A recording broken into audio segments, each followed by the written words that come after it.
Jim. How are you?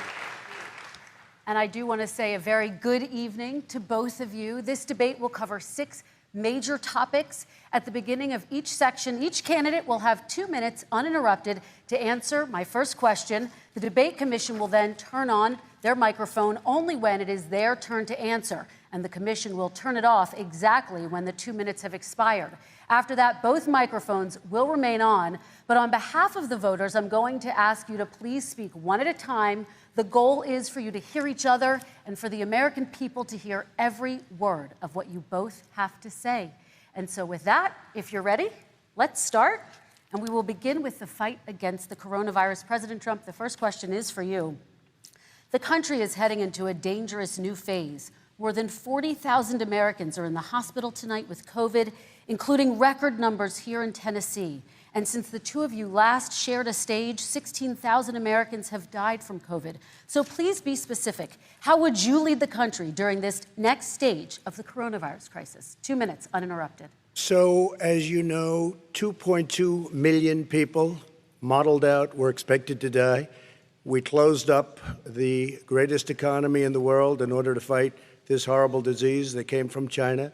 It's a worldwide pandemic. It's all over the world. You see the spikes in Europe and many other places right now. If you notice, the mortality rate is down 85%. The excess mortality rate is way down and much lower than almost any other country. And we're fighting it, and we're fighting it hard. There is a spike. There was a spike in Florida, and it's now gone. There was a very big spike in Texas. It's now gone. There was a very big spike in Arizona. It's now gone. And there are some spikes and surges in other places. They will soon be gone. We have a vaccine that's coming. It's ready. It's going to be announced within weeks, and it's going to be delivered. We have Operation Warp Speed, which is the military is going to distribute the vaccine. I can tell you from personal experience that I was in the hospital. I had it, and I got better. And I will tell you that I had something that they gave me, a therapeutic, I guess they would call it. Some people could say it was a cure. But I was in for a short period of time, and I got better very fast, or I wouldn't be here tonight. And now they say I'm immune. Whether it's 4 months or a lifetime, nobody's been able to say that, but I'm immune. More and more people are getting better. We have a problem that's a worldwide problem. This is a worldwide problem. But I've been congratulated by the heads of many countries on what we've been able to do. If you take a look at what we've done in terms of goggles and masks and gowns and everything else, and in particular ventilators. We're now making ventilators all over the world, thousands and thousands a month, distributing them all over the world. It will go away, and as I say, we're rounding the turn, we're rounding the corner. It's going away. Okay, former Vice President Biden, to you, how would you lead the country out of this crisis? You have 2 minutes uninterrupted. 220,000 Americans dead. If you hear nothing else I say tonight, hear this. Anyone who's responsible for not taking control, in fact, not saying I take no responsibility initially, anyone who's responsible for that many deaths should not remain as President of the United States of America. We're in a situation where there are 1,000 deaths a day now, 1,000 deaths a day, and there are over 70,000 new cases per day. Compared to what's going on in Europe, as the New England Medical Journal said, they're starting from a very low rate. We're starting from a very high rate. The expectation is we'll have another 200,000 Americans dead between now and the end of the year. If we just wore these masks, the president's own advisors have told him, we could save 100,000 lives. And we're in a circumstance where the president thus far and still has no plan, no comprehensive plan. What I would do is make sure we have everyone encouraged to wear a mask all the time. I would make sure we move in the direction of rapid testing, investing in rapid testing. I would make sure that we set up national standards as to how to open up schools and open up businesses so they can be safe and give them the wherewithal, the financial resources to be able to do that. We're in a situation now where the New England Medical Journal, one of the most serious journals in the whole world, said for the first time ever that the way this president has responded to this crisis has been absolutely tragic. And so, folks, I will take care of this. I will end this. I will make sure we have a plan. President Trump, I'd like to follow up with you in your comments. You talked about taking a therapeutic. I assume you're referencing Regeneron. You also said a vaccine will be coming within weeks. Yes. Is that a guarantee? No, it's not a guarantee, but it will be by the end of the year. But I think it has a good chance. There are two companies, I think, within a matter of weeks, and it will be distributed very quickly. Can you tell us which companies? Johnson & Johnson is doing very well. Moderna is doing very well. Pfizer is doing very well. And we have numerous others. Then we also have others that we're working on very closely with other countries, in particular Europe. Let me follow up with you, and because this is new information, you have said a vaccine is coming soon, within weeks now. Your own officials say it could take well into 2021 at the earliest for enough Americans to get vaccinated. And even then, they say the country will be wearing masks and distancing into 2022. Is your timeline realistic? No, I think my timeline is going to be more accurate. I don't know that they're counting on the military the way I do, but we have our generals lined up, one in particular that's the head of logistics. And this is a very easy distribution for him. He's ready to go as soon as we have the vaccine. And we expect to have 100 million vials. As soon as we have the vaccine, he's ready to go. Vice President Biden, your reaction, and just 40% of Americans say they would definitely agree to take a coronavirus vaccine if it was approved by the government. What steps would you take to give Americans confidence in a vaccine if it were approved? Make sure it's totally transparent. Have the scientists of the world see it, know it, look at it, go through all the processes. And by the way, this is the same fellow who told you this is going to end by Easter last time. This is the same fellow who told you that, don't worry, we're going to end this by the summer. We're about to go into a dark winter. And he has no clear plan, and there's no prospect that there's going to be a vaccine available for the majority of the American people before the middle of next year. President Trump, your reaction, he says you have no plan. I don't think we're going to have a dark winter at all. We're opening up our country. We've learned and studied and understand the disease, which we didn't at the beginning. When I closed and banned China from coming in heavily infected, and then ultimately Europe, but China was in January. Months later, he was saying I was xenophobic. I did it too soon. Now he's saying, oh, I should have, moved quicker. But he didn't move quicker. He was months behind me, many months behind me. And frankly, he ran the H1N1 swine flu, and it was a total disaster, far less lethal, but it was a total disaster. Had that had this kind of numbers, 700,000 people would be dead right now, but it was a far less lethal disease. Look, his own person who ran that for him, who, as you know, was his chief of staff, said it was catastrophic, it was horrible, we didn't know what we were doing. Now he comes up and he tells us how to do this.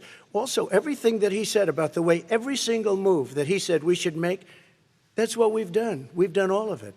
But he was way behind us. Vice President Biden, your response. My response is he is xenophobic, but not because he shut down access from China. And he did it late after 40 countries had already done that. In addition to that, what he did, he made sure that we had 44 people that were in there in China trying to get to Wuhan to determine what exactly the source was. What did the president say in January? He said, no, he said, he's being transparent. The president of China is being transparent. We owe him a debt of gratitude. We have to thank him. And then what happened was we started talking about using the Defense Act to make sure we go out and get whatever is needed out there to protect people. And again, I go back to this. He had nothing. He did virtually nothing. And then he gets out of the hospital and he talks about, don't worry, it's all going to be over soon. Come on. There's not another serious scientist in the world who thinks it's going to be over soon. President Trump, your reaction? I say over soon. I say we're learning to live with it. We have no choice. We can't lock ourselves up in a basement like Joe does. He has the ability to lock himself up. I don't know. He's obviously made a lot of money someplace, but he has this thing about living in a basement. People can't do that. By the way, I, as the president, couldn't do that. I'd love to put myself in the basement or in a beautiful room in the White House and go away for a year and a half until it disappears. I can't do that. And Kirsten, every meeting I had, and I'd meet a lot of families, including Gold Star families and military families, every meeting I had, and I had to meet them. I had to. It would be horrible to have canceled everything. I said, this is dangerous. And you catch it. And, I caught it. I learned a lot. Great doctors, great hospitals. And now I recovered. 99.9 of young people recover. 99% of people recover. We have to recover. We can't close up our nation. We have to open our school, and we can't close up our nation, or you're not going to have a nation.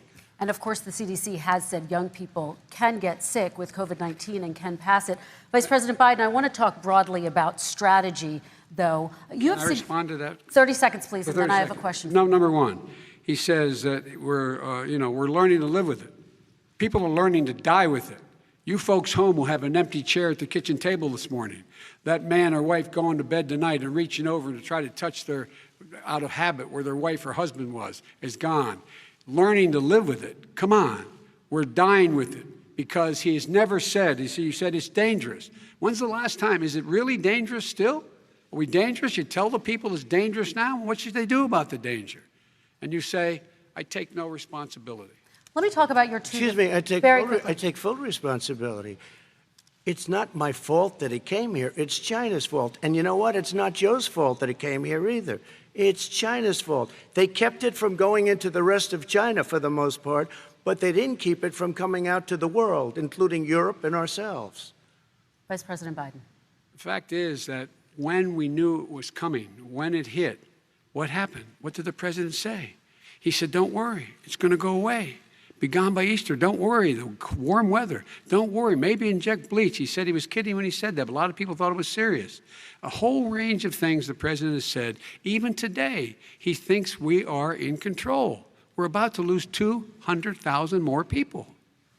President Trump. Look, perhaps just to finish this, I was kidding on that, but just to finish this, when I closed, he said I shouldn't have closed. And that went on for months. Nancy Pelosi said the same thing. She was dancing on the streets in Chinatown in San Francisco. But when I closed, he said, this is a terrible thing, you're xenophobic. I think he called me racist even, and because I was closing it to China. Now he says I should have closed it earlier. It just, Joe, it doesn't work. I didn't say either of those things. You certainly did. You certainly did. I talked about a xenophobia in a different context. It wasn't about closing the border to Chinese coming to the United States. All right, I want to talk about both of your different strategies to handling He thought this. I shouldn't have closed the border. Well, that's obvious. Do you want to respond to that quickly, Vice President No. Biden? Okay. Let's talk about your different strategies toward dealing with this. Mr. Vice President, you suggested you would support new shutdowns if scientists recommended it. What do you say to Americans who are fearful that the cost of shutdowns, the impact on the economy, the higher rates of hunger, depression, domestic and substance abuse outweighs the risk of exposure to the virus? What I would say is I'm going to shut down the virus, not the country. It's his ineptitude that caused the country to have to shut down in large part. Why businesses have gone under, why schools are closed, why so many people have lost their living, and why they're concerned. Those other concerns are real. That's why he should have been, instead of in a sand trap in his golf course, he should have been negotiating with Nancy Pelosi and the rest of the Democrats and Republicans about what to do about the acts they were passing for billions of dollars to make sure people had the capacity. But you haven't ruled out more shutdowns. Well, no, I'm not shutting down the nation, but there are, look, you need standards. The standard is if you have a reproduction rate in a community that's above a certain level, everybody says, slow up, more social distancing, do not open bars and do not open gymnasiums, do not open until you get this under control, under more control. But when you do open, give the people the capacity to be able to open and have the capacity to do it safely. For example, schools. Schools, they need a lot of money to open. They need to deal with ventilation systems. They need to deal with smaller classes, more teachers, more pods. And he's refused to support that money, or at least up to now. Let's talk about schools. President Trump, I think we have to respond, if I might. Please, and then I have a follow-up. Thank you, and I appreciate that. Look, all he does is talk about shutdowns, but forget about him. His Democrat governors, Cuomo in New York, you look at what's going on in California, you look at Pennsylvania, North Carolina, Democrats all, they're shut down so tight and they're dying. They're dying. And he supports all these people. All he talks about is shutdowns. No, we're not going to shut down, and we have to open our schools. And it's like, as an example, I have a young son. He also tested positive. By the time I spoke to the doctor the second time, he was fine. It just went away. Young people, I guess it's their immune system. Let me follow up with you, President Trump. You've demanded schools open in person and insist they can do it safely. But just yesterday, Boston became the latest city to move its public school system entirely online after a coronavirus spike. What is your message to parents who worry that sending their children to school will endanger not only their kids, but also their teachers and families? I want to open the schools. The transmittal rate to the teachers is very small, but I want to open the schools. We have to open our country. We're not going to have a country. You can't do this. We can't keep this country closed. This is a massive country with a massive economy. People are losing their jobs. They're committing suicide. There's depression, alcohol, drugs at a level that nobody's ever seen before. There's abuse, tremendous abuse. We have to open our country.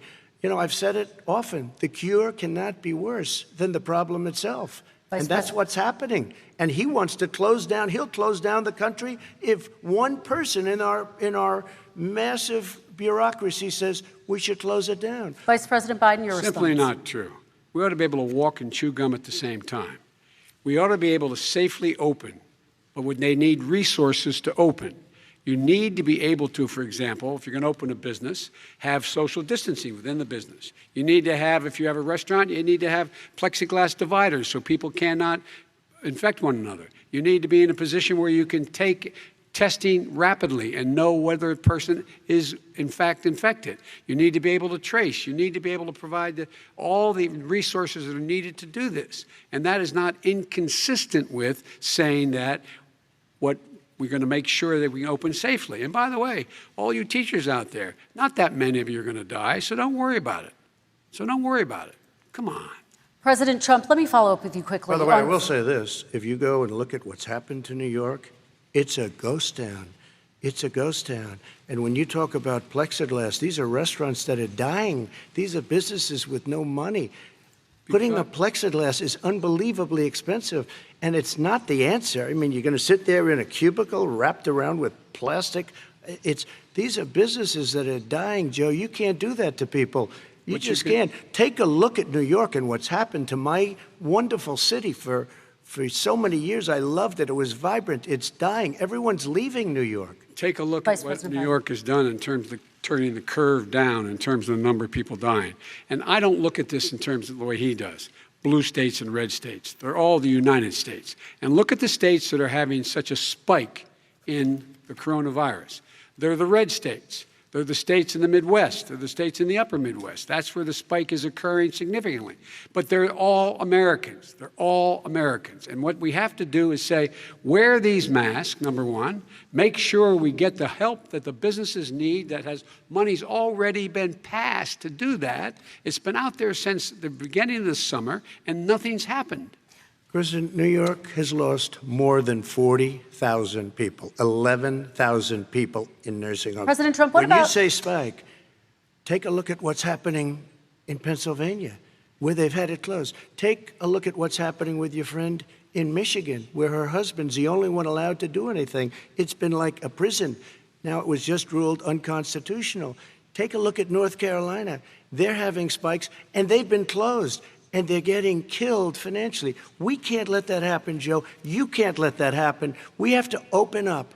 And we understand the disease. We have to protect our seniors. We have to protect our elderly. We have to protect especially our seniors with heart problems and diabetes problems. And we will protect them. We have the best testing in the world by far. That's why we have so many cases. Let me follow up with you before we move on to our next section. President Trump, this week you called Dr. Anthony Fauci, the nation's best-known infectious disease expert, quote, a disaster. You described him and other medical experts as, quote, idiots. If you're not listening to them, who are you listening to as you fight this? I'm listening to all of them, including Anthony. I get along very well with Anthony. But he did say, don't wear masks. He did say, as you know, this is not going to be a problem. I think he's a Democrat, but that's okay. He said, this is not going to be a problem. We are not going to have a problem at all. When Joe says that, I said, Anthony Fauci said, and others, and many others, and I'm not knocking him a lot. Nobody knew. Look, nobody knew what this thing was. Nobody knew where it was coming from, what it was. We've learned a lot. But Anthony said, don't wear masks. Now he wants to wear masks. Anthony also said, if you look back, exact words, here's his exact words. This is no problem. This is going to go away soon. So he's allowed to make mistakes. He happens to be a good person. Vice President Biden, your response quickly, and then we're going to move on to the next section. My response is that think about what the president knew in January and didn't tell the American people. He was told this was a serious virus that spread in the air, and it was much worse than the flu. He went on record and said to one of your colleagues, recorded, that in fact he knew how dangerous it was, but he didn't want to tell us. He didn't want to tell us because he didn't want us to panic. He didn't want us, Americans don't panic. He panicked. But guess what? In the meantime, we find out in the New York Times the other day that, in fact, his folks went to Wall Street and said this is a really dangerous thing. And a memo out of that meeting, not from his administration, but from some of the brokers, said sell short because we got to get moving. It's a dangerous problem. Well, this is I'm going to give you 30 seconds to respond, and then we're going to move on. The Wall Street one, I don't know. Somebody went to Wall Street. You're the one that takes all the money from Wall Street. I don't take it. I have. You have raised a lot of money, tremendous amounts of money. And every time you raise money, deals are made, Joe. I could raise so much more money. As president and as somebody that knows most of those people, I could call the heads of Wall Street, the heads of every company in America. I would blow away every record, but I don't want to do that because it puts me in a bad position. And then you bring up Wall Street. You shouldn't be bringing up Wall Street because you're the one that takes the money from Wall Street, not me. I could blow away your records that, like you wouldn't believe. We don't need money. We have plenty of money. In fact, we beat Hillary Clinton with a tiny fraction of the money that she was able to. All right, gentlemen, we're going to move on. Don't tell me about Wall Average Street. contribution, $43. All right, we're going to move on to our next section, which is national security. And I do want to start with the security of our elections and some breaking news from overnight. Just last night, top intelligence officials confirmed again that both Russia and Iran are working to influence this election.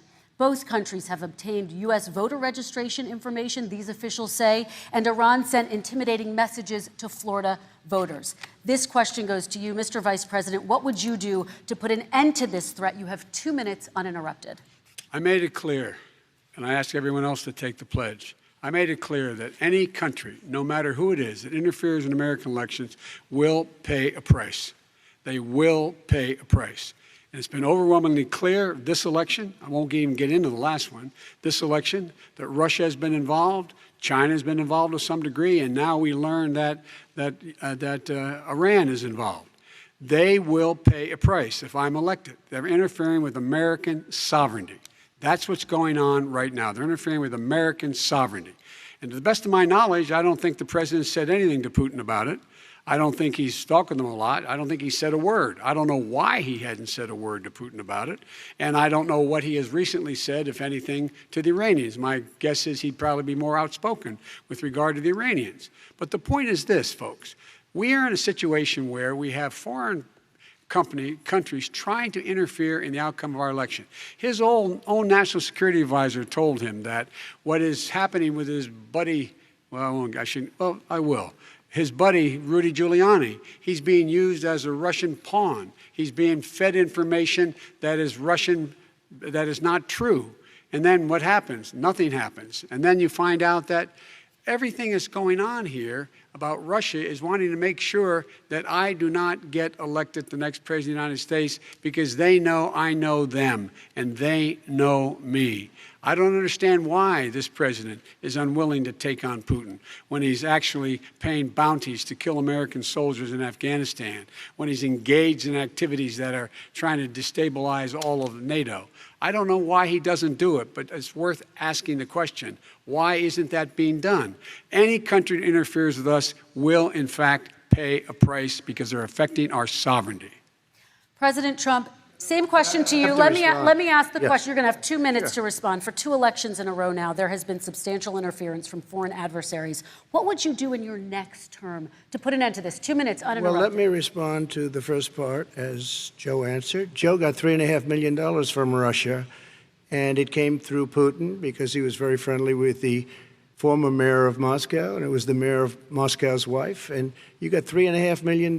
Your family got $3.5 million, and you know, someday you're going to have to explain, why did you get 3.5? I never got any money from Russia. I don't get money from Russia. Now, about your thing last night, I knew all about that. And through John Ratcliffe, who is fantastic, DNI, he said, the one thing that's common to both of them, they both want you to lose because there has been nobody tougher to Russia. Between the sanctions, nobody tougher than me on Russia. between the sanctions, between all of what I've done with NATO. You know, I've got the NATO countries to put up an extra $130 billion, going to $420 billion a year. That's to guard against Russia. I sold, while he was selling pillows and sheets, I sold tank busters to Ukraine. There has been nobody tougher on Russia than Donald Trump. And I'll tell you, they were so bad. They took over the submarine port. You remember that very well. During your term, during you and Barack Obama, they took over a big part of what should have been Ukraine. You handed it to them, but you were getting a lot of money from Russia. They were paying you a lot of money, and they probably still are. But now, with what came out today, it's even worse. All of the emails, the horrible emails of the kind of money that you were raking in, you and your family. And Joe, you were vice president when some of this was happening, and it should have never happened. And I think you owe an explanation to the American people. Why is it? Somebody just had a news conference a little while ago who was essentially supposed to work with you and your family, but what he said was damning. And regardless of me, I think you have to clean it up and talk to the American people. Maybe you can do it right now. Vice President Biden, you may respond. 30 seconds. And then I do want to follow up on the election security. I have not taken a penny from any foreign source ever in my life. We learned that this president paid 50 times the tax in China, has a secret bank account with China, does business in China, and in fact is talking about me taking money. I have not taken a single penny from any country whatsoever, ever. Number one. Number two, this is a president, I have released all of my tax returns, 22 years. Go look at them. 22 years of my tax return. You have not released a single solitary year of your tax return. What are you hiding? Why are you unwilling? The foreign countries are paying you a lot. Russia's paying you a lot. China's paying you a lot. And your hotels and all your businesses all around the country, all around the world. And China's building a new road to a new a golf course you have overseas. So what's going on here? Why don't release your tax return or stop talking about corruption? President Trump, your response. First of all, I called my accountants under audit. I'm going to release them as soon as we can. I want to do it, and it'll show how successful, how great this company is. But much more importantly than that, people were saying $750. I asked them a week ago, I said, what did I pay? They said, sir, you prepaid tens of millions of dollars. I prepaid my tax. Tens over the last number of years. Tens of millions of dollars I prepaid because at some point they think it's an estimate. They think I may have to pay tax. So I already prepaid it. Nobody told me that. Did your accountant Nobody tell told you you that. release Excuse them? me. And it wasn't written whenever they write this. They keep talking about $750, which I think is a filing fee. But let me just tell you, I prepaid millions and millions of dollars in taxes. Number one. Number two, I don't make money from China. You do. I don't make money from Ukraine. You do. I don't make money from Russia. You made $3.5 million, Joe, and your son gave you. They even have a statement that we have to give 10% to the big man. You're the big man, I think. I don't know. Maybe you're not, but you're the big man, I think. Your son said we have to give 10% to the big man. Joe, what's that all about? It's terrible. All right, gentlemen, I want to ask you both some questions about all of this, but I'm going to let you both respond very quickly. You just said you spoke to your accountant about potentially releasing your taxes. Did he tell you when you can release them? Do you have a deadline for when you're going to release them to the American people? I get treated worse than the Tea Party got treated because I have a lot of people in there deep down in the IRS. They treat me horribly. We made a deal. It was all settled until I decide to run for president. I get treated very badly by the IRS, very unfairly. But we had a deal all done. As soon as we're completed with the deal, I want to release it. But I have paid millions and millions of dollars, and it's worse than paying. I paid in advance. It's called prepaying your taxes. I paid in advance. I want to ask you both about questions regarding your potential foreign entanglements and questions that have been raised to give you both a chance to talk about this more broadly. Respond very quickly, and then I'll get to my question. Why did he's been saying this for 4 years? Show us. Just show us. Stop playing around. You've been saying for 4 years you're going to release your taxes. Nobody knows it, Mr. President. What they do know is you're not paying your taxes, or you're paying taxes that are so low. When last time he said what he paid, he said, I only pay that little because I'm smart. I know how to game the system. Come on. Come on, folks. Very quickly, President Trump, and then I want to get to two questions to both of you on this. I was put through a phony witch hunt for 3 years. It started before I even got elected. They spied on my campaign. No president should ever have to go through what I went through. Let me just say this. Mueller and 18 angry Democrats and FBI agents all over the place spent $48 million. They went through everything I had, including my tax returns, and they found absolutely no collusion and nothing wrong. $48 million. I guarantee you, if I spent $1 million on you, Joe, I could find plenty wrong. Because the kind of things that you've done and the kind of monies that your family has taken, I mean, your brother made money in Iraq. Millions of dollars. Your other brother made a fortune, and it's all through you, Joe. And they say you get some of it, and you do live very well. You have houses all over the place. You live very well. All right, gentlemen, let me just ask some questions about all of this broadly. Vice President Biden, there have been questions about the work your son has done in China and for a Ukrainian energy company when you were vice president. In retrospect, was anything about those relationships inappropriate or unethical? Nothing was unethical. Here's what the deal. With regard to Ukraine, we had this whole question about whether or not, because he was on the board, I later learned of a Burisma, a company, that somehow I had done something wrong. Yet every single solitary person, when he was going through his impeachment, testifying under oath who worked for him, said, I did my job impeccably. I carried out U.S. policy. Not one single solitary thing was out of line. Not a single thing, number one. Number two, the guy who got in trouble in Ukraine was this guy trying to bribe the Ukrainian government to say something negative about me, which they would not do and did not do because it never, ever, ever happened. My son has not made money in terms of this thing about, what are you talking about, China. I have not had, the only guy made money from China is this guy. He's the only one. Nobody else has made money from China. President Trump, let me ask my question to you. But could I just one thing? Very quickly. His son didn't have a job for a long time, was sadly no longer in the military service. I won't get into that. And he didn't have a job. As soon as he became vice president, Burisma, not the best reputation in the world. I hear they paid him $183,000 a month. Listen to this. $183, and they gave him a $3 million upfront payment. All right. And he had no energy I'm going to let the Vice President respond to that quickly, and then I need dishonest. to get to a question to you. Very quickly. No basis for that. Everybody investigated that. No one said anything he did was wrong in Ukraine. Okay, President Trump, this is for you. Since you took office, you've never divested from your business. You've personally promoted your properties abroad. A report this week, which was referenced, does indicate that your company has a bank account in China. So how can voters know that you don't have any foreign conflicts of interest? I have many bank accounts, and they're all listed, and they're all over the place. I mean, I was a businessman doing business. The bank account you're referring to, which is, everybody knows about it, it's listed.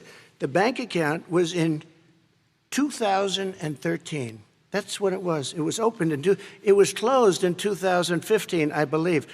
And then I decided, because I was thinking about doing a deal in China like millions of other people. I was thinking about it, and I decided I'm not going to do it. Didn't like it. I decided not to do it. Had an account open, and I closed it. Okay. Excuse me. And then, unlike him, where he's vice president and he does business, I then decided to run for president after that. That was before. So I closed it before I even ran for president, let alone became president. Big difference. He is the vice president of the United States, and his son, his brother, and his other brother are getting rich. They're like a vacuum cleaner. They're sucking up money every President Trump, place he thank you. goes. We do need to move on. I do want to ask you, Vice President Biden, about China. Let's talk about China more broadly. There have, of course, President Trump has said that they should pay for not being fully transparent in regards to the coronavirus. If you were president, would you make China pay? And please be specific. What would that look like? What I'd make China do is play by the international rules, not like he has done. He has caused the deficit of China to go up, not down, with China, up, not down. We are making sure that in order to do business in China, you have to give all your intellectual property. You have to have a partner in China. It's 51%. We would not do that at all, number one. Number two, we're in a situation where China would have to play by the rules internationally as well. When I met with Xi, when I was still vice president, he said we're setting up air identification zones in the South China Sea. You can't fly through them. I said we're going to fly through them. We just flew B-52, B-1 bombers through it. We're not going to pay attention. They have to play by the rules. And what's he do? He embraces guys like the thugs like in North Korea and the Chinese president and Putin and others, and he pokes his finger in the eye of all of our friends, all of our allies. We make up we're 25% of the world's economy. We need to be having the rest of our friends with us saying to China, these are the rules. You play by them or you're going to pay the price for not paying by them economically. That's the way I will run it. And that's what we did in upholding steel tariffs and a range of other things when we were president and vice president. All right, let's talk about North Korea. Excuse me, no, I have to respond to that. Okay. Very quickly, and then My we're son going to move walked on out to with North $1.5 billion from China to Not manage after true. spending 10 minutes in office and being in Air Force Two, number one. Number two, there's a very strong email talking about your family wanting to make $10 million a year for introductions. President Trump, on China policy, though, what No, but wait a specifically are minute. you going to do? What specifically are you going to do to make China pay? You've said you're going First to of make all, them pay. China is paying. They're paying billions and billions of dollars. I just gave New $28 billion. sanctions? New sanctions? I just gave $28 billion to our farmers. because Taxpayers' China, money. It's what? Taxpayers' money. Didn't No, come no, from yeah, China. you know who the taxpayer is? It's called China. China paid true. $28 billion, and you know what they did to pay it, Joe? They devalued their currency, and they also paid up. And you know who got the money? Our farmers, our great farmers, because they were targeted. You never charged them anything. Also, I charged them 25% on dumped steel because they were killing our steel industry. We were not going to have a steel industry. Okay. And now we have a steel Okay, industry. Vice President Biden, your response, please. Our response is, look, this isn't about, there's a reason why he's bringing up all this malarkey. There's a reason for it. He doesn't want to talk about the substantive issues. It's not about his family and my family. It's about your family. And your family's hurting badly. If you're making if you're a middle-class family, you're getting hurt badly right now. You're sitting at the kitchen table this morning deciding, well, we can't get new tires, they're bald because we have to wait another month or so. Or are we going to be able to pay the mortgage? Or who's going to tell her she can't go back to community college? They're the decisions you're making in the middle-class families like I grew up in Scranton and Claymont. They're in trouble. We should be talking about your families, but that's the last thing he wants to talk about. I want That is a to talk about typical statement. North Korea. Excuse me, just I do for want one to turn second, to please. 10 seconds, Mr. President. That's 10 a seconds. typical political statement. Let's get off this China thing, and then he looks, the family, around the table, everything. Just a typical politician when I see that. Let's talk about I'm not North a typical Korea now. politician. Okay, That's why I got President elected. Let's get off the subject of China. Let's talk sitting around the table. All right. Come on, Joe, you can do better. We're going to talk about North Korea now. President Trump, you've met with North Korean leader Kim Jong-un 3 times. You've talked about your beautiful letters with him. You've touted the fact that there hasn't been a war or a long-range missile test. And yet North Korea recently rolled out its biggest ever intercontinental ballistic missile and continues to develop its nuclear arsenal. Do you see that as a betrayal of the relationship you forged? Just 30 seconds here because we need to get on to the next So segment. when I met with Barack Obama, we sat in the White House right at the beginning, had a great conversation. It was supposed to be 15 minutes, and it was well over an hour. He said the biggest problem we have with North Korea. He indicated we will be in a war with North Korea. Guess what? It would be a nuclear war, and he does have plenty of nuclear capability. In the meantime, I have a very good relationship with him. Different kind of a guy, but he probably thinks the same thing about me. We have a different kind of a relationship. We have a very good relationship, and there's no war.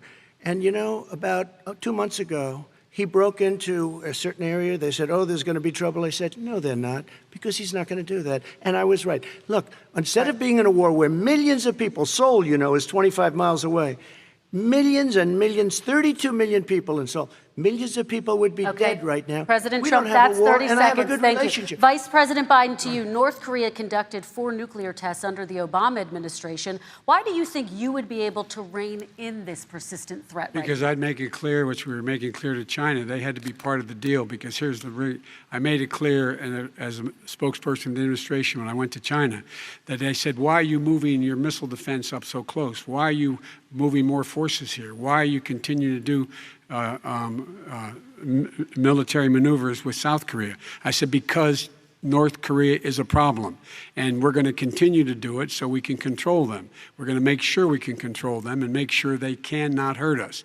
And so if you want to do something about it, step up and help. If not, it's going to continue. What has he done? He's legitimized North Korea. He's talked about his good buddy who's a thug, and he talks about how we're better off. And they have much more capable missiles, able to reach U.S. territory much more easily than ever did before. Let me follow up with you, Vice President Biden. You've said you wouldn't meet with Kim Jong-un without preconditions. Are there any conditions under which you would meet with him? On the condition that he would agree that he would be drawing down his nuclear capacity to get the Korean Peninsula should be nuclear-free zone.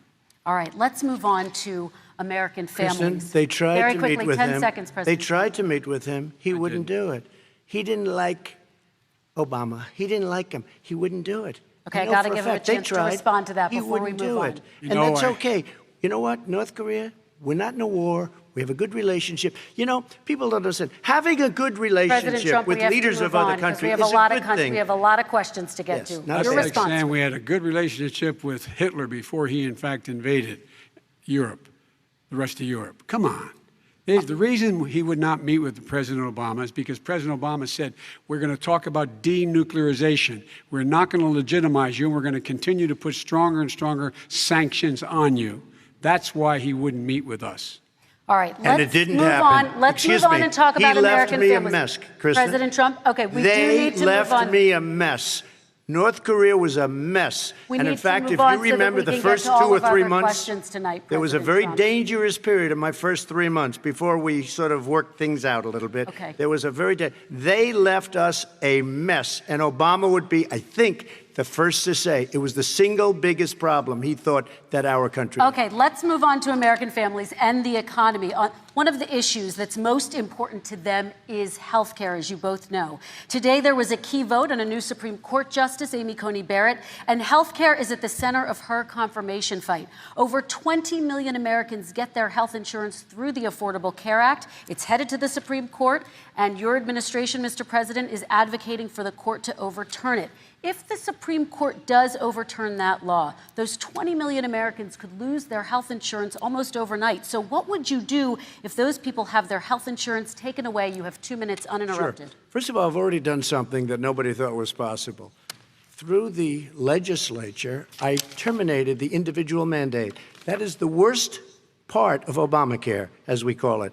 The individual mandate where you have to pay a fortune for the privilege of not having to pay for bad health insurance. I terminated. It's gone. Now it's in court because Obamacare is no good. But then I made a decision. Run it as well as you can to my people, great people. Run it as well as you can. I could have gone the other route and made everybody very unhappy. They ran it. Premiums are down. Everything's down. Here's the problem. No matter how well you run it, it's no good. What we'd like to do is terminate it. We have the individual mandate done. I don't know that it's going to work. If we don't win, we will have to run it, and we'll have Obamacare, but it'll be better run. But it no longer is Obamacare, because without the individual mandate, it's much different. Pre-existing conditions will always stay. What I would like to do is a much better health care, much better, will always protect people with pre-existing. So I'd like to terminate Obamacare, come up with a brand new, beautiful health care. The Democrats will do it because there'll be tremendous pressure on them, and we might even have the House by that time, and I think we're going to win the House, okay? You'll see, but I think we're going to win the House. But come up with a better health care, always protecting people with pre-existing conditions. And one thing very important, we have 180 million people out there that have great private health care. Far more than we're talking about with Obamacare. Joe Biden is going to terminate all of those policies. These are people that love their health care, people that have been successful, middle-income people, been successful. They have 180 million plans, 180 million people, families, under what he wants to do, which will basically be socialized medicine. He won't even have a choice. They want to terminate 180 million plans. We have done an incredible job on health care, and we're going to do even better. Okay, Vice President Biden, yes, this is for you. Your health care plan calls for building on Obamacare. So my question is, what is your plan if the law is ruled unconstitutional by the Supreme Court? You have 2 minutes uninterrupted. What I'm going to do is pass Obamacare with a public option.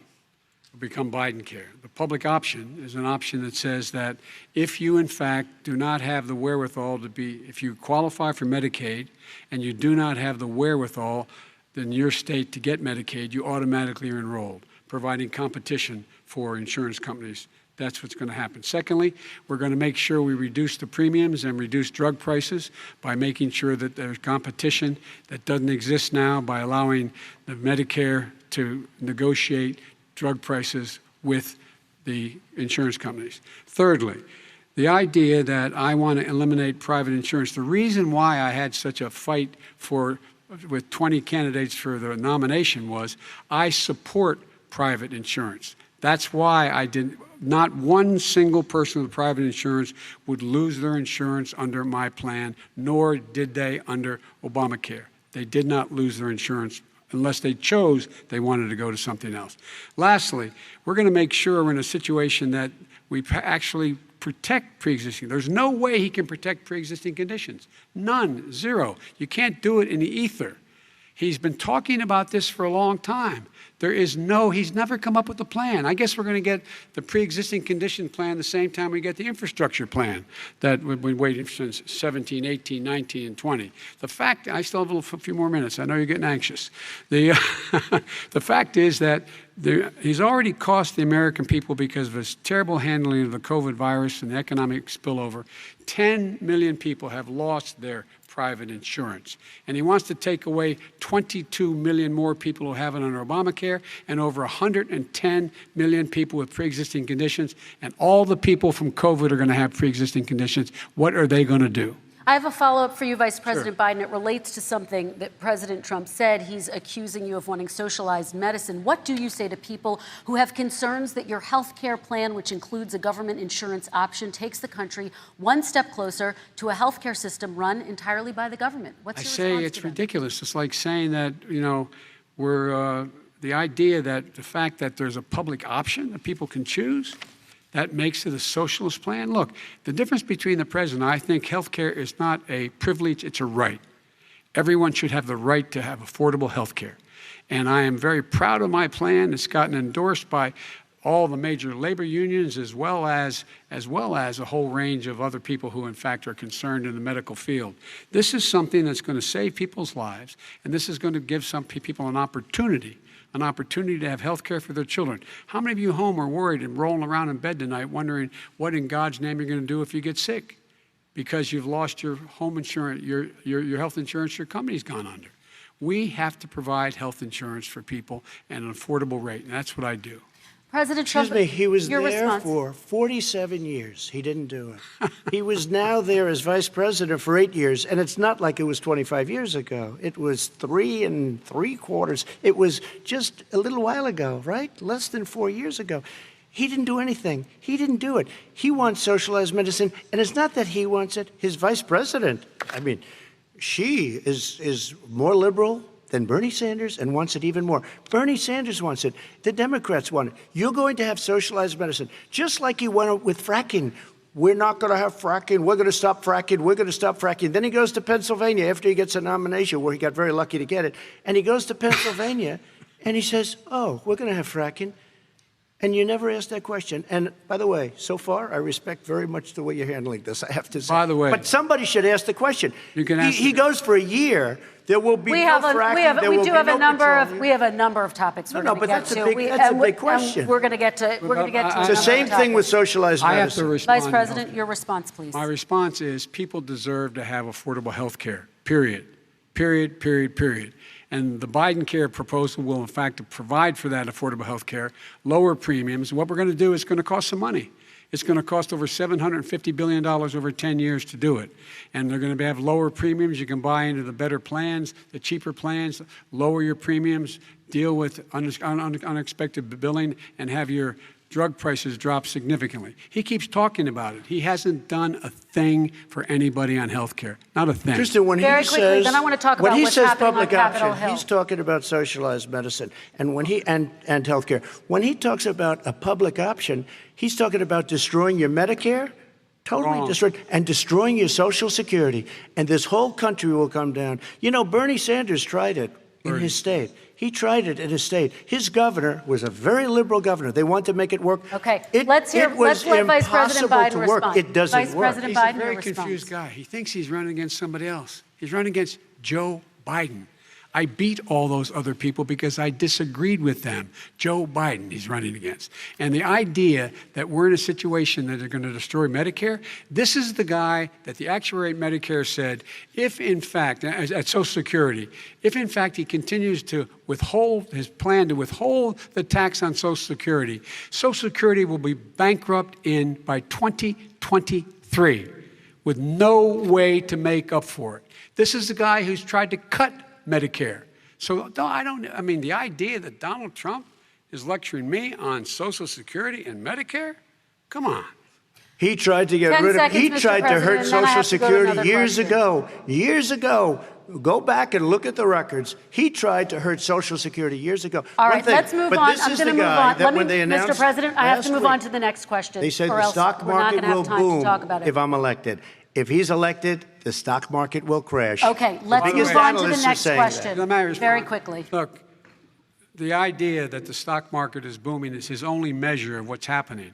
Where I come from in Scranton and Claymont, the people don't live off of the stock market. Just in the last three years during this crisis, the billionaires in this country made, according to the Wall Street, $700 billion more dollars. $700 billion more dollars. Because that's his only measure. What happens to the ordinary people out there? What happens to them? Let's talk about what's happening on Capitol Hill. We're going to move on, 401ks are through the roof. We're going to move on. Stock are through the roof. All right. And he doesn't come from Scranton. That's like he lived there for a short period of time before he even knew it. We're going to move on to the next left. question. And the people of Pennsylvania Let me will move show on you to my that. next question, They gentlemen. understand. As of tonight, more than 12 million people are out of work. And as of tonight, 8 million more Americans have fallen into poverty, and more families are going hungry every day. Those hit hardest are women and people of color.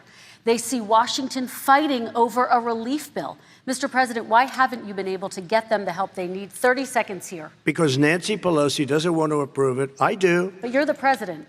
I do, but I still have to get. Unfortunately, that's one of the reasons I think we're going to take over the House, because of her. Nancy Pelosi doesn't want to approve anything because she'd love to have some victories on a date called November 3rd. Nancy Pelosi does not want to approve it. We are ready, willing, and able to do something. Don't forget, we've already approved 3 plans, and it's gone through, including the Democrats, in all fairness. This one she doesn't want. It's near the election because she thinks it helps her politically. I think it hurts her politically. All right, Mr. Vice President. You know, the Republican leader in the United States Senate said he can't pass it. He will not be able to pass it. He does not have Republican votes. Why isn't he talking to his Republican friends? Let me follow up with you, Vice President If we made a Biden, deal, because the Republicans let me will ask pass Vice it. President Biden a question. You are the leader of the Democratic Party. Why have you not pushed the Democrats to get a deal for the American people? Well, I have, and they have pushed it. Look, they passed this act all the way back in the beginning of the summer. This is like it's not new. It's been out there. This HEROES Act has been sitting there. And look at what's happening. When I was in charge of the Recovery Act with $800 billion, I was able to get $145 billion to local communities that have to balance their budgets and states that have to balance their budgets, so then have to fire firefighters, teachers, first responders, law enforcement officers, so they could keep their cities and counties running. He will not support that. They have not done a thing for them. And Mitch McConnell said, let them go bankrupt. Let them go bankrupt. Come on. What's the matter with these guys? The bill that was passed in the House was a bailout of badly run, high-crime, Democrat, all run by Democrats, cities and states. It was a way of getting a lot of money, billions and billions of dollars to these states. It was also a way of getting a lot of money from our people's pockets to people that come into our country illegally. We were going to take care of everything for them. And what that does, and I'd love to do that, I'd love to help them, but what that does, everybody all over the world will start pouring into our country. We can't do it. This was a way of taking care of them. This was a way of spending on things that had nothing to do with COVID, as per your question. But it was really a big bailout for badly run Democrat cities and states. All right, If I get elected, I'm running as a proud Democrat, but I'm going to be an American president. I don't see red states and blue states.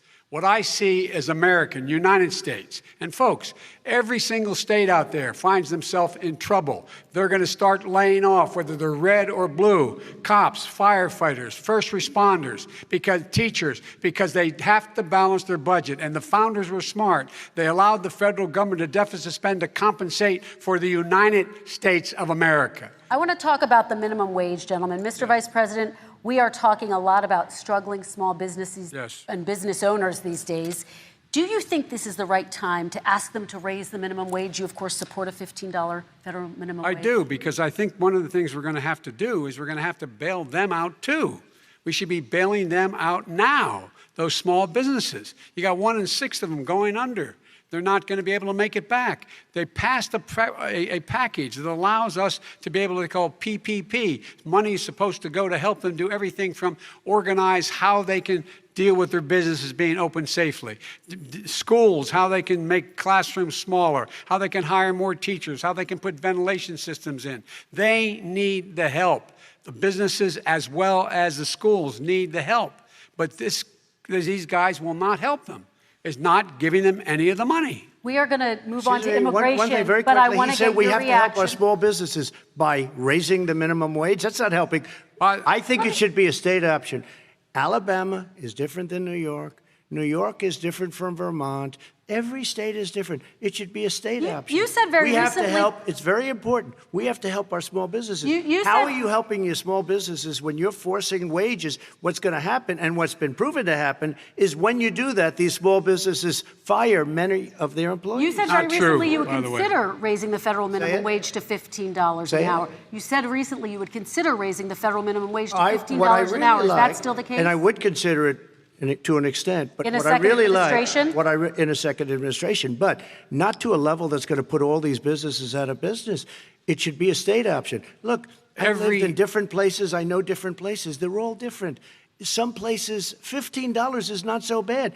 In other places, other states, $15 would be Okay, President ruinous. Trump, thank you. Quick response, Vice President Biden. 2 jobs, 1 job, be below poverty. People are making $6, $7, $8 an hour. These first responders, we all clap for as they come down the street because they've allowed us to make it. What's happening? They deserve a minimum wage of $15. Anything below that puts you below the poverty level. And there is no evidence that when you raise the minimum wage, businesses go out of business. That is simply not true. We're going to talk about immigration. We're going to talk about immigration now, gentlemen, and we're going to talk about families within this context. Mr. President, your administration separated children from their parents at the border, at least 4,000 kids. You've since reversed your zero-tolerance policy, but the United States can't locate the parents of more than 500 children. So how will these families ever be reunited? Children are brought here by coyotes and lots of bad people, cartels, and they're brought here, and they used to use them to get into our country. We now have as strong a border as we've ever had. We're over 400 miles of brand new wall. You see the numbers, and we let people in, but they have to come in legally, and they come in through merit. But how will you reunite these kids with their families, Let me just tell you, Mr. President? they built cages. You know, they used to say, I built the cages, and then they had a picture in a certain newspaper, and it was a picture of these horrible cages, and they said, look at these cages. President Trump built them, and then it was determined they were built in 2014. That was him. Do you have a plan to reunite the kids? Yes, we're working on it we're trying very hard. But a lot of these kids come out without the parents. They come over through cartels and through coyotes and through gangs. Vice President Biden, let me bring you into this conversation. Quick response and then another question to you. These 500 plus kids came with parents. They separated them at the border to make it a disincentive to come to begin with. Real tough. We're really strong. And guess what? They cannot, it's not coyotes didn't bring them over. Their parents were with them. They got separated from their parents. And it makes us a laughing stock and violates every notion of who we are as a nation. Let me ask you a follow-up question. Kristen, they did it. We changed the policy. Your response they to that? They did it. We changed. Did not They built the separate cages. They, who built the cages, Joe? Let's talk about what who built the cages, about. Joe? Let's talk about what we're talking about. What happened? Parents were ripped, their kids were ripped from their arms and separated. And now they cannot find over 500 sets of those parents, and those kids are alone. Nowhere to go. Nowhere to go. It's criminal. It's criminal. Let me ask Kristen, you I will about say this. immigration. They went 10 down, seconds, we and then brought I need to ask reporters, you. everything. They are so well taken care of. They're in facilities that were so clean. But some that of have them gotten haven't been such reunited But with their just ask families. one question. Who built the cages? I'd love you to ask him that. Who built the cages? Let me ask about your immigration policy, Mr. Vice President. The Obama administration did fail to deliver immigration reform, which had been a key promise during the administration. It also presided over record deportations as well as family detentions at the border before changing course. So why should voters trust you with an immigration overhaul now? Because it made a mistake. It took too long to get it right. It took too long to get it right. I'll be president of the United States, not vice president of the United States. And the fact is, I've made it very clear. Within 100 days, I'm going to send to the United States Congress a pathway to citizenship for over 11 million undocumented people. And all of those so-called dreamers, those DACA kids, they're going to be immediately certified again to be able to stay in this country and put on a path to citizenship.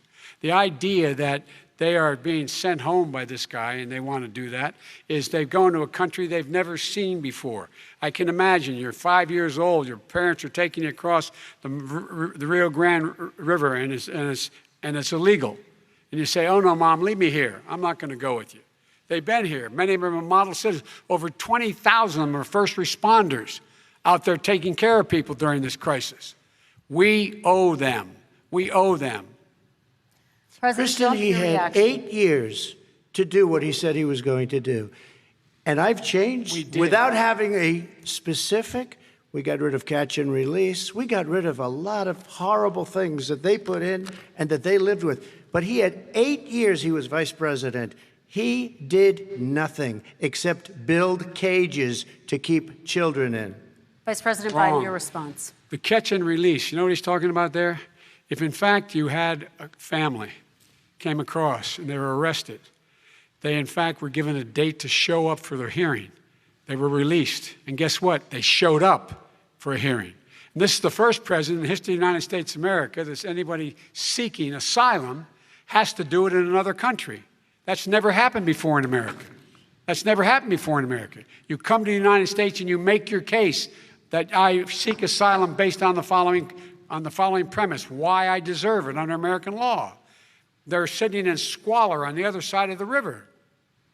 President Trump, your response, So 30 important. seconds, and then we'll move on. It just shows that he has no understanding of immigration or the laws. Catch and release is a disaster. A murderer would come in, a rapist would come in, a very bad person would come in. We would take their name. We have to release them into our country. And then you say they come back. Less than 1% of the people come back. We have to send ICE out and Border Patrol out to find them. We would say, come back in 2 years, 3 years. We're going to give you a court case. You need Perry Mason. We're going to give you a court case. When you say they come back, they don't come back, Joe. They never come back. Only the really, I hate to say this, but those with the lowest IQ, they might come back. Okay, President Trump, let's give Vice President Biden a chance to respond, and then we're going to move on to the next section. You don't know the law, Joe. Vice President Biden, your response. Know the law, what he's telling you is simply not true. Well, check it out. They don't come back. Check it out. All right, let's move on. But we don't have to worry about it because section. they terminated it, so we don't have to worry about it Let's anymore. move on to the next And you have section. 525 kids not knowing where in God's name they're going to be and lost their parents. Go ahead. All right, let's talk about our next section, which is race in America. And I want to talk about the way Black and brown Americans experience race in this country. Part of that experience is something called the talk. It happens regardless of class and income. Parents who feel they have no choice but to prepare their children for the chance that they could be targeted, including by the police, for no reason other than the color of their skin. Mr. Vice President, in the next 2 minutes, I want you to speak directly to these families. Do you understand why these parents fear for their children? I do. I do. You know, my daughter is a social worker, and she's written a lot about this. She has a graduate degree from the University of Pennsylvania in social work. And you know, one of the reasons why I ended up working on the east side of Wilmington, Delaware, which is 90% African American, was to learn more about what was going on. I never had to tell my daughter if she's pulled over make sure she puts, for a traffic stop, put both hands on top of the wheel and don't reach for the glove box because someone may shoot you. But a black parent, no matter how wealthy or how poor they are, has to teach their child when you're walking down the street, don't have a hoodie on when you go across the street. Making sure that you, in fact, if you get pulled over, just yes, sir, no, sir, hands on top of the wheel, because you are, in fact, the victim, whether you're a person making child of a $300,000 a year person or someone who's on food stamps. The fact of the matter is there is institutional racism in America. And we have always said, we've never lived up to it, that we hold these truths to be self-evident. All men and women are created equal. Well, guess what? We have never, ever lived up to it, but we've always constantly been moving the needle further and further to inclusion, not exclusion. This is the first president to come along and says, that's the end of that. We're not going to do that anymore. We have to provide for economic opportunity, better education, better health care, better access to schooling, better access to opportunity to borrow money to start businesses. All the things we can do, and I've laid out a clear plan as to how to do those things, just to give people a shot. It's about accumulating the ability to have wealth as well as it is to be free from violence. President Trump, same question to you, and let me remind you of the question. I would like you to speak directly to these families. Do you understand why these parents fear for their children? Yes, I do. And again, he's been in government 47 years. He never did a thing except in 1994 when he did such harm to the black community. And they were called, and he called them super predators. And he said that. He said it, super predators. And they have never lived that down. 1994, your crime bill, the super predators. Nobody has done more for the black community than Donald Trump. And if you look, with the exception of Abraham Lincoln, possible exception, but the exception of Abraham Lincoln, nobody has done what I've done. Criminal justice reform. Obama and Joe didn't do it. I don't even think they tried because they had no chance at doing it. They might have wanted to do it, but if you had to see the arms I had to twist to get that done, it was not a pretty picture, and everybody knows it, including some very liberal people that cried in my office. They cried in the Oval Office. 2 weeks later, they're out saying, gee, we have to defeat him. Criminal justice reform, prison reform, opportunity zones with Tim Scott, a great senator from South Carolina. He came in with this incredible idea for opportunity zones. It's one of the most successful programs. People don't talk about it. Tremendous investment is being made. Biggest beneficiary, the black and Hispanic communities, and then historically black colleges and universities. After 3 years of coming to the office, I love some of those guys. They were great. They came into the office and they said, I said, what are you doing? After 3 years, I said, why do you keep coming back? Because we have no funding. I said, you don't have to come back every year. We have to come back because President Obama would never give them long-term funding, and I did. 10-year long-term funding, and I gave them more money than they asked for because they said, I think you need more. And I said, the only bad part about this is I may never see you again because I got very friendly with them, and they like me and I like them. But I saved historically black colleges and universities. Okay, and we're going to talk about both of your records, but your response to that, Vice President? My response to that is I never, ever said what he accused me of saying. The fact of the matter is, in 2000, though, after the crime bill had been in the law for a while, this is a guy who said, the problem with the crime bill, there's not enough people in jail. There's not enough people in jail. And go on my website, get the quote, the date when he said it. Not enough people. He talked about marauding gangs, young gangs, and the people who are going to maraud our cities. This is a guy who in the Central Park five innocent black kids, he continued to push for making sure that they got the death penalty. None of them were guilty of the crimes they were suggested. Look, and talk about granted, he did in fact let 20 people, he commuted 20 people's sentences. We commuted over 1,000 people's sentences. Over 1,000. The very law he's talking about is a law that, in fact, initiated by Barack Obama. And secondly, we're in a situation here where the federal prison system was reduced by 38,000 people under our administration. And one of these things we should be doing, there should be no minimum mandatories in the law. That's why I'm offering $20 billion to states to change their state laws to eliminate minimum mandatories and set up drug courts. No one should be going to jail because they have a drug problem. They should be going to rehabilitation, not to jail. We should fundamentally change the system, and that's what I'm going to do. But why didn't he do it 4 years ago? Why didn't you do that 4 years ago, even less than that? Why didn't you do it? You were vice president. You keep talking about all these things you're going to do, and you're going to do this. But you were there just a short time ago, and you guys did nothing. We did. You know, Joe, I ran because of you. I ran because of Barack Obama, because you did a poor job. If I thought you did a good job, I would have never run. I would have never run. I ran because of you. I'm looking at you now. You're a politician. I ran because of you. All right, Vice President Biden, your response to that, and then I do have some questions for both of you. Well, I tell you what, I hope he does look at me, because what's happening here is, you know who I am, you know who he is, you know his character, you know my character, you know our reputations for honor and telling the truth. I am anxious to have this race. I am anxious to see this take place. The character of the country is on the ballot. Our character is on the ballot. Look at us closely. Let me ask some follow-up. Please respond, and then we're going to have follow-up questions. If this stuff is true about Russia, Ukraine, China, other countries, Iraq, if this is true, then he's a corrupt politician. All right. So don't give me the stuff about how you're this innocent baby.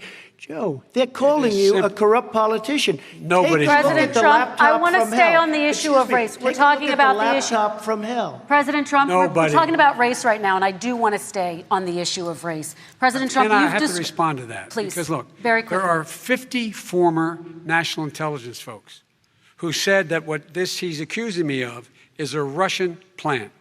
They have said that this has all the 5 former heads of the CIA, both parties, say what he's saying is a bunch of garbage. Nobody believes it except his and his good friend Rudy Giuliani. You mean the laptop is now another Russia hoax? That's exactly what. Is this where you're exactly going? what. This is where he's going. The laptop is Russia. Gentlemen, I want to stay on the issue of race. You have to be kidding. Here we go again with Russia. We're going to continue on the issue of race. Mr. President, you've described the Black Lives Matter movement as a symbol of hate. You've shared a video of a man chanting white power to millions of your supporters. You've said that black professional athletes exercising their First Amendment rights should be fired. What do you say to Americans who say that kind of language from a president is contributing to a climate of hate and racial strife? Well, you have to understand, the first time I ever heard of Black Lives Matter, they were chanting pigs in a blanket, talking about police. Pigs, talking about our police. Pigs in a blanket, fry them like bacon. I said, that's a horrible thing. And they were marching down the street. And that was my first glimpse of Black Lives Matter. I thought it was a terrible thing. As far as my relationships with all people, I think I have great relationships with all people. I am the least racist person in this room. Well, what do you say to Americans who are concerned by that rhetoric? I don't know. I don't know what to say. I got criminal justice reform done and prison reform and opportunity zones. I took care of black colleges and universities. I don't know what to say. They can say anything. I mean, they can say anything. It makes me sad because I am the least racist person. I can't even see the audience because it's so dark. But I don't care who's in the audience. I'm the least racist person in this room. Okay. Vice President Biden, let me ask you very quickly, and then I have a follow-up question for you. Abraham Lincoln here is one of the most racist presidents we've had in modern history. He pours fuel on every single racist fire. Every single one. Started off his campaign coming down the escalator saying he's going to get rid of those Mexican rapists. He's banned Muslims because they're Muslims. He has moved around and made everything worse across the board. He says about the poor boys, last time we were on stage here, he said, I told them to stand down and stand ready. Come on. This guy has a dog whistle about as big as a foghorn. President Trump, I'm going to give you 10 seconds to respond, and then I have a follow-up. He made a reference to Abraham Lincoln. Where did that come in? I mean, you said you're Abraham Lincoln. No, where did that? No. You said, I said not since Abraham Lincoln has anybody done what I've done for the black community. And I'm saying, I didn't say I'm Abraham Lincoln. I said not since Abraham Lincoln has anybody done what I've done for the black community. Now, you have done nothing other than the crime bill, which put Oh, God. tens of thousands of black men, mostly, in jail. All right, let me, And you know let me, what? let me They ask remember Vice it because President if you Biden look a at what's question. happening with the voting right now, Let me ask they Vice remember President that you Biden treated them about very, very badly. Just take a look at what's happening out there. Vice President Biden, let me give you a chance to respond within this context. Crime Okay. bills that you supported in the 80s and 90s contributed to the incarceration of tens of thousands of young black men who had small amounts of drugs in their possession. They are sons, they are brothers, they're fathers, they're uncles, whose families are still to this day, some of them suffering the consequences. So speak to those families. Why should they vote for you? One of the things is that in the 80s, we passed 100%, all 100 senators voted for it, a bill on drugs and how to deal with drugs. It was a mistake. I've been trying to change it since then, particularly the portion on cocaine. That's why I've been arguing that, in fact, we should not send anyone to jail for a pure drug offense. They should be going into treatment across the board. That's what we should be spending money on. That's why I set up drug courts, which were never funded by our Republican friends. They should not be going to jail for a drug or an alcohol problem. They should be going into treatment. That's what we've been trying to do. That's what I'm going to get done, because I think maybe the American people have now seen that, in fact, it was a mistake to pass those laws relating to drugs. But they were not in the crime bill. But Okay, why so- didn't he get it done? See, it's all talk, no action with these politicians. Why didn't he get it done? That's what I'm going to do when I become president. You were vice president along with Obama as your president, your leader, for 8 years. Why didn't you get it done? You had 8 years to get it done. Now you're saying you're going to get it done because you're all talk and no action, Jim. We got a Your lot of it response. done. We released didn't get 38,000. anything We got done. 38,000 prisoners left from the. You got nothing done. 38,000 prisoners were released from federal prison. There were over 1,000 people who were given clemency. In fact, we're the ones that put in the legislation saying we could look at pattern and practice of police departments and what they were doing, how they were conducting themselves. I could go on, but we began the process. We lost an election. That's why I'm running to win back that election and change his terrible policy. I Quick just response, asked, and then we're I going to just move asked on one to climate question. change. Why didn't you do it in the 8 years, a short time ago? Why didn't you do it? You just said, I'm going to do that, I'm going to do this. You put tens of thousands of mostly black young men in prison. Now you're saying you're going to undo that. Why didn't you get it done? You had 8 years with Obama. You know why, Joe? Because you're all talk and no action. All right, Vice President Because Biden, and then we're going to move on to the next section. We had a Republican Congress. That's the answer. Well, Okay. you got to talk them into it, Joe. All right. Sometimes you got to talk them into it. We're going to move on to our next section, Like I which did is with criminal climate justice change. reform. I had Okay. to talk Democrats into it. Gentlemen, You did we're, what we we're running out already of done. time, so we got to get on to Okay. climate change, please. You both have very different visions on climate change. President Trump, you say that environmental regulations have hurt jobs in the energy sector. Vice President Biden, you have said you see addressing climate change as an opportunity to create new jobs. For each of you, how would you both combat climate change and support job growth at the same time? Starting with you, President Trump, you have 2 minutes uninterrupted. So we have the Trillion Trees program. We have so many different programs. I do love the environment, but what I want is the cleanest, crystal clear water, the cleanest air. We have the best, lowest number in carbon emissions, which is a big standard that I notice Obama goes with all the time. Not Joe. I haven't heard Joe use the term because I'm not sure he knows what it represents or means, but I have heard Obama use it. And we have the best carbon emission numbers that we've had in 35 years under this administration.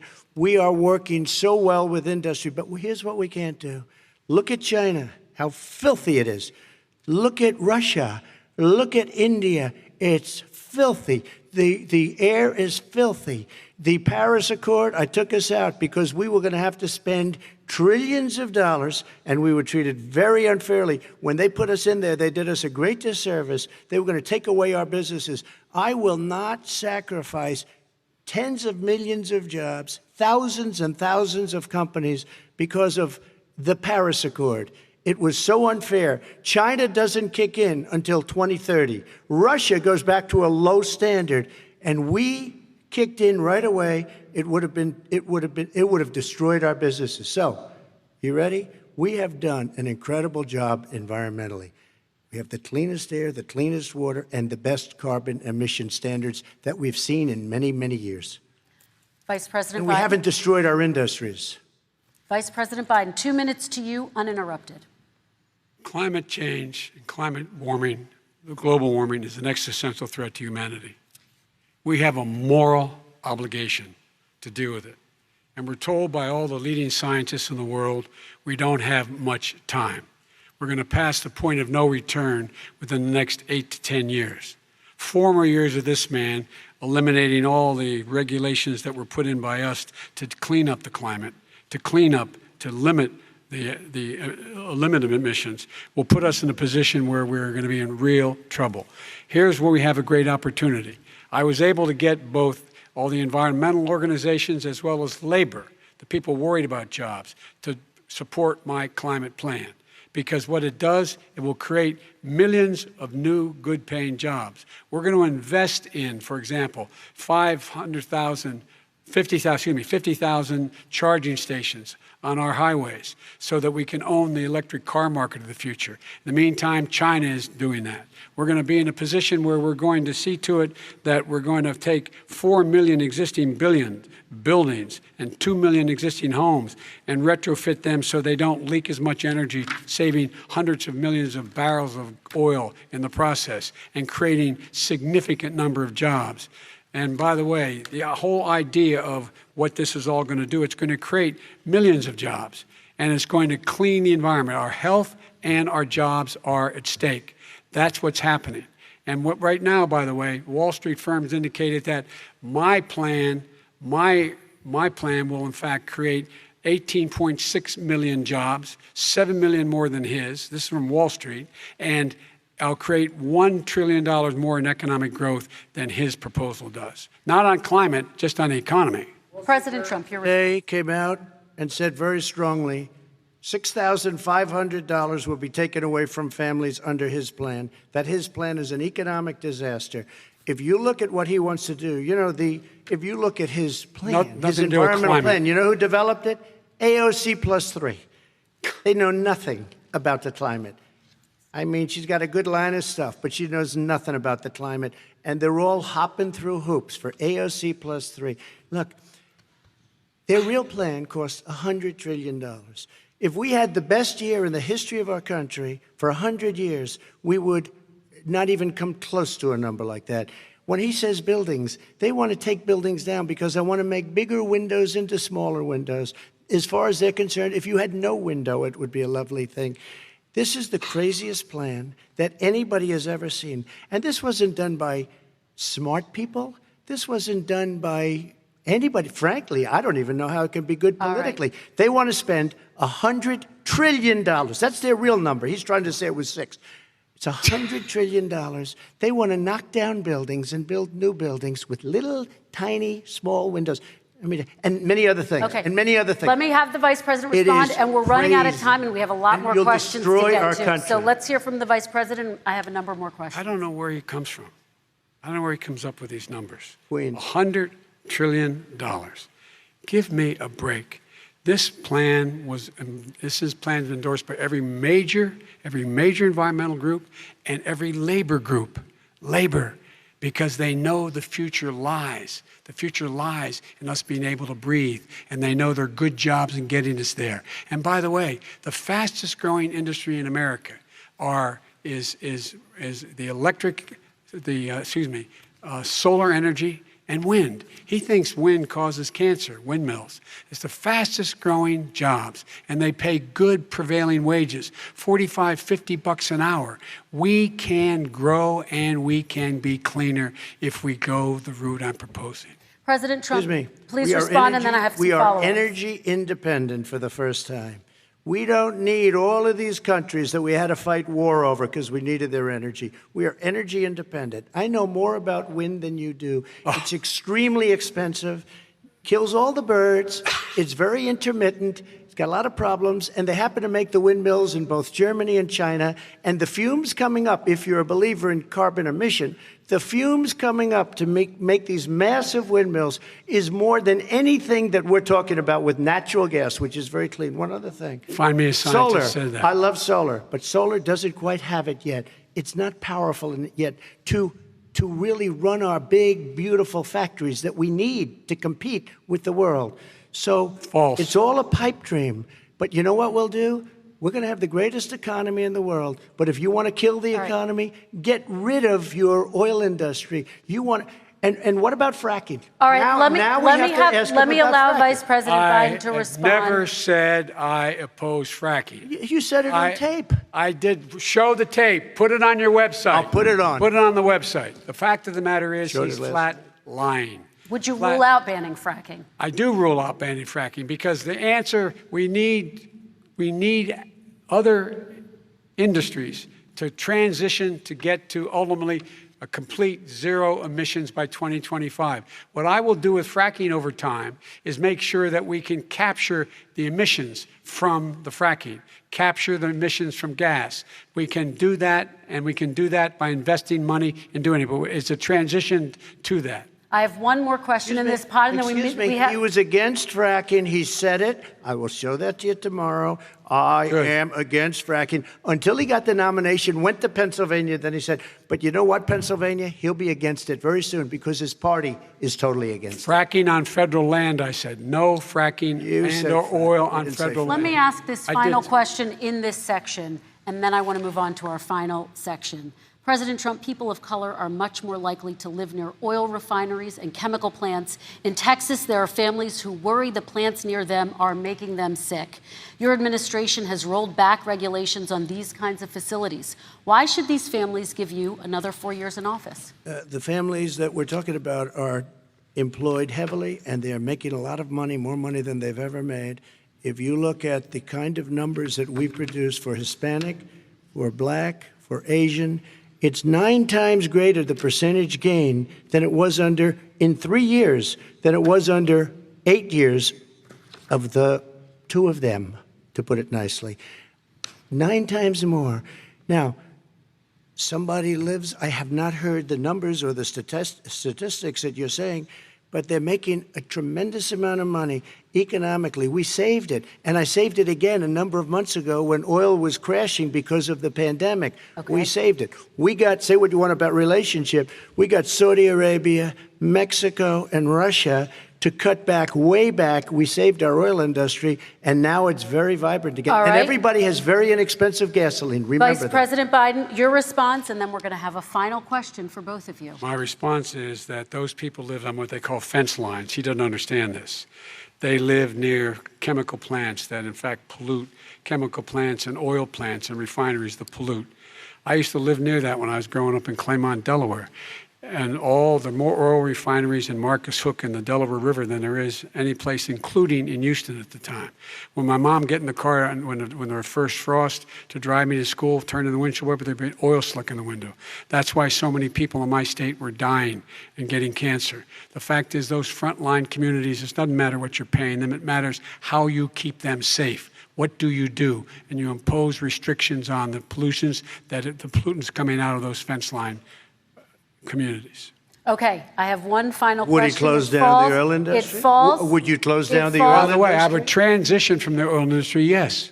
Oh, I would that's transition. A big statement. It is a big statement. That's a because big statement. I would stop. Why would you do that? Because the oil industry pollutes significantly. I see. Here's the deal. But that's you can't a big do statement. That. Well, if you let me finish the statement, because it has to be replaced by renewable energy over time. And I'd stop giving to the oil industry, I'd stop giving them federal subsidies. He won't give federal subsidies to the gas, to solar and wind. Yeah. Why are we giving it to oil industry? We actually do give it to solar and wind. And that's maybe the biggest statement in terms of business. That's the biggest statement. Okay. Because basically what he's saying is he is going to destroy the oil industry. Okay. Will you remember that, Texas? Will you remember that, Pennsylvania, Oklahoma? Vice President Biden, let me give you 10 seconds to respond, Ohio. and then I have to get to the final question. Vice President Biden. He takes everything out of context, but the point is, look, we have to move toward a net zero emissions. The first place to do that by the year 2035 is in energy production, by 2050 totally. All right. One Is he going final to get question China both to do of it? you. No, we're finished with Is this. he We going have to to get move on China to to our do it? final question. We No, have to I'm move going on to to our rejoin final Paris question. Accord and make China abide by what they agreed to. All right, That'll this cost you is $1 trillion. about leadership, gentlemen. And this first question does go to you, President Trump. Imagine this is your inauguration day. What will you say in your address to Americans who did not vote for you? You'll each have 1 minute, starting with you, Mr. We have to make a country totally successful as it was prior to the plague coming in from China. Now we're rebuilding it, and we're doing record numbers, 11.4 million jobs in a short period of time, et cetera. But I will tell you, go back. Before the plague came in, just before, I was getting calls from people that were not normally people that would call me. They wanted to get together. We had the best black unemployment numbers in the history of our country. Hispanic, women, Asian, people with diplomas, with no diplomas, MIT graduates, #1 in the class. Everybody had the best numbers. And you know what? The other side wanted to get together. They wanted to unify. Success is going to bring us together. We are on the road to success. But I'm cutting taxes, and he wants to raise everybody's taxes, and he wants to put new regulations on everything. He will kill it. If he gets in, you will have a depression, the likes of which you've never seen. Your 401ks will go to hell, and it'll be a very, very sad day for this country. All right. Vice President Biden, same question to you. What will you say during your inaugural address to Americans who did not vote for you? I will say, I'm an American president. I represent all of you, whether you voted for me or against me. And I'm going to make sure that you're represented. I'm going to give you hope. We're going to move. We're going to choose science over fiction. We're going to choose hope over fear.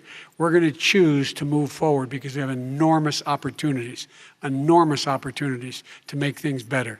We can grow this economy. We can deal with the systemic racism. And at the same time, we can make sure that our economy is being run and moved and motivated by clean energy, creating millions of new jobs. And that's the fact. That's what we're going to do. And I'm going to say, as I said at the beginning, what is on the ballot here is the character of this country: decency, honor, respect, treating people with dignity, making sure that everyone has an even chance. And I'm going to make sure you get that. You haven't been getting it the last 4 years. All right. I want to thank you both for a very robust hour and a half, a fantastic debate. Really appreciate it. President Trump, former Vice President Joe Biden, thank you to Belmont University for hosting us tonight. And most importantly, thank you to those watching tonight. Election Day is November 3rd. Don't forget to vote. Thank you, everyone, and have a great night. Thank you.